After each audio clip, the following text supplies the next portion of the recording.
like to welcome you all to CemPower and welcome you all to United Kingdom and to London.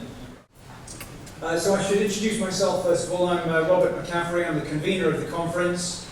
I'm the editor of Global Cement, which I hope most of you will know, but I'll introduce it to you anyway. It's a magazine which has actually, in its various forms, been published for the last 18 years. And Global Cement and globalcement.com is essentially in the business of providing information to the cement industry about issues that matter to it. So essentially we look at a lot of news, and we also major on things like alternative fuels and supplementary cementitious materials.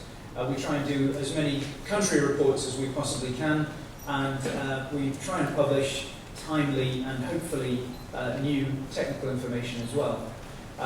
You've all received a copy of Global Cement magazine in your delegate packs. If there's anything you want to know about the magazine or about its associated conferences, please do ask us.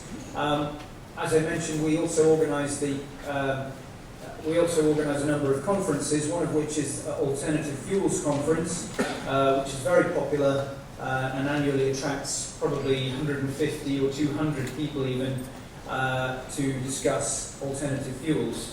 And that is going to be taking place in Istanbul next March, and that is guaranteed to be a large and very interesting conference. And we also organise the Global Slag Conference, which sounds as though it's about slag, but actually it's about a lot more than slag. How to prepare it, how to beneficiate it, how to use it in the best way, whether or not that's in the cement industry or in the wider construction industry, and that's always a very interesting conference as well, and that will take place in Las Vegas in November at the invitation of the United States National Slag Association. As for myself, I'm trained as a geologist. I did a PhD in geochemistry and geophysics, and I've come to my current position originally via International Cement Review, where I worked for 3 years and became the editor of that magazine, and since then I've been editor of Global Cement and organiser of the various conferences. On the back cover of the proceedings, you'll also notice that we've named the date and location of the next Global CemPower conference, which will be in London again. And let me just give you a few words by explanation. We actually only announced this CemPower conference for the first time 3 months ago. It's a long story, but 3 months ago, and we are delighted, in fact, that during that time we have 103 delegates who have registered with the conference.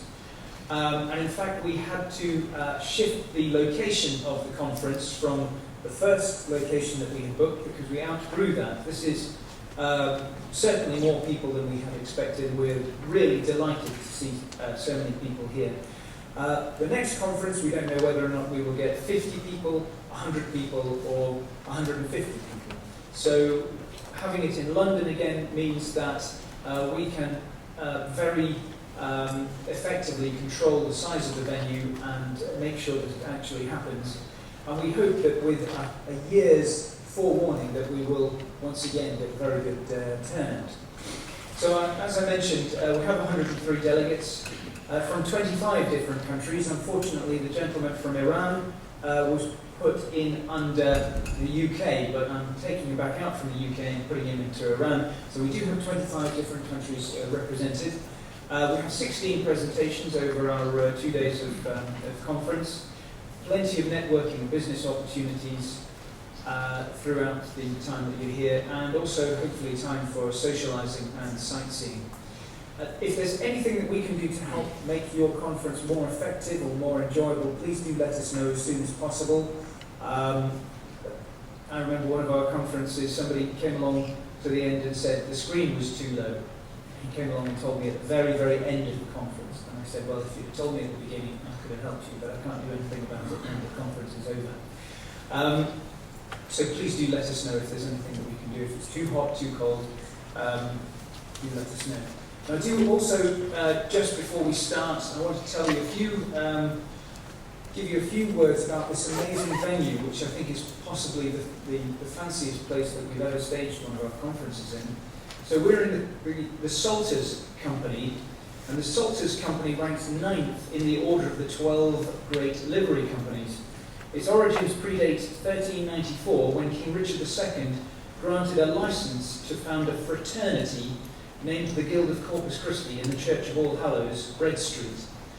In 1607, James I granted a new charter reincorporating the company under its present name, the Master, Wardens and Commonalty of the Art or Mystery of the Salters in London. So in medieval times, salt was an essential commodity in England, used mainly preserving meat and fish before the advent of tin cans and refrigeration. Salters were experts in the dry salting of fish and meat, and also dealt with flax, hemp, logwood, cochineal, potashes, and chemical preparations. The modern-day association of the Salters Company with chemistry and science can therefore be traced right back to its roots back in the 1300s. So this really is a company, a guild, which would apparently seem to be concerned with salting, but actually it's all about chemistry and science. So it's a perfect venue for our conference, which is going to be dealing with waste heat recovery and power generation in the cement industry. So once again, I'd like to say welcome, and I hope you have a good conference. Thank you very much.